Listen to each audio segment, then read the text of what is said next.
Saqqara a été une nécropole importante. Une partie de la nécropole de Memphis. Donc, c'est la nécropole de Memphis s'étendait d'abord à Ouash dans le nord, au nord des pyramides, quelques kilomètres au nord des pyramides de Gizeh, jusqu'à Hawara dans le sud. Et Hawara, c'est au Fayoum, jusqu'à la pyramide de Maïdoum au Fayoum.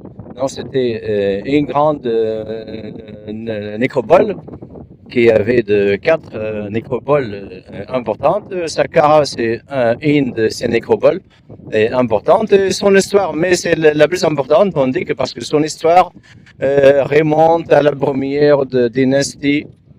On a trouvé des monuments de la première dynastie ici jusqu'à l'époque gréco-romaine.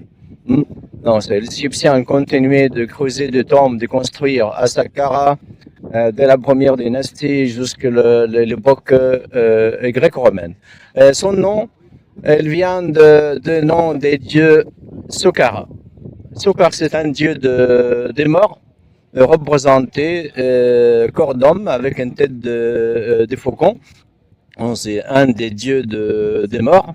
Donc c'est le nom, il vient de ces dieux. Donc Sokhar est devenu Saqqara après. Imhotep, l'architecte des rois Djesser de la 3e dynastie, vers moins 2700. Donc il a pensé de construire avec le calcaire, en calcaire. Et avant lui, on n'a pas d'autres constructions avec le calcaire, ou dans la roche, ou avec la roche. Donc, toutes les constructions étaient faites en briques. Toutes les tombes et les chapelles, le temple qui était construit avant Djesser ou avant Imhotep était en briques torchées, un mélange de l'argile, du Nil et la paille. Donc, mais c'est pas la première fois qu'on utilise la roche. Parce qu'on a trouvé déjà les rois d'En de la 2e dynastie, Abydos. Il a fait le sol, le plancher de sa tombe avec des blocs de granit. Il y a un autre roi aussi qui s'appelle Khafre-Khemouei de la 2e dynastie. Il a fait sa chambre de sarcophage avec la roche.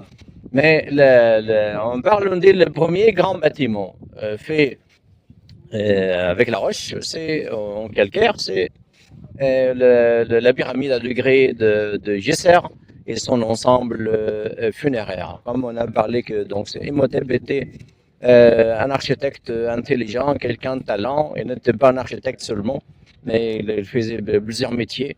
Il était un scribe royal, un grand prêtre, et il était aussi un astrologue, un médecin, et même il essaie des papyrus qui parlent de la médecine.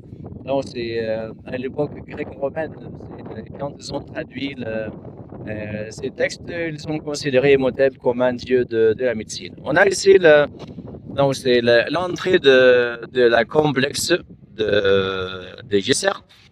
C'est une erreur de dire c'est une complexe pyramidal parce que ici on n'a pas tous les éléments d'un complexe pyramidal. Les éléments d'un complexe pyramidal, c'était une grande pyramide, une pyramide symbolique.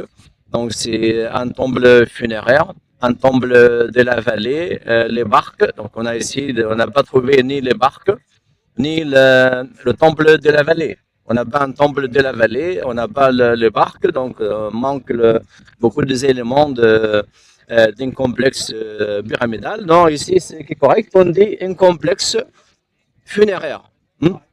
Un complexe funéraire. Donc c'est les rites qui étaient faits ici, c'est pour donner la vie au roi dans l'autre monde, aussi c'est la même idée de la transformation de la mort à la vie. On voit ici une seule porte, une seule vraie porte dans les murs d'enceinte, mais on a 13 fausses portes. Regardez, tout ce qu'on voit devant nous, donc c'est la porte principale, c'est au milieu. Mais regardez ici, à gauche et à droite, ce sont des fausses portes, l'imitation de portes dans les murs. Et ici, on voit la grande la pyramide à degrés des Geyser. Donc, ce sont des mastabas l'un sur l'autre. Non, ils ont fait plusieurs mastabas l'un sur l'autre. Et après, c'est Néphro que les pères de Khéops étaient les premiers qui a fait une pyramide complète. La première pyramide complète. Et c'était fait par Al-Ashur, qui était fait par ce Néphro, les pères de Khéops.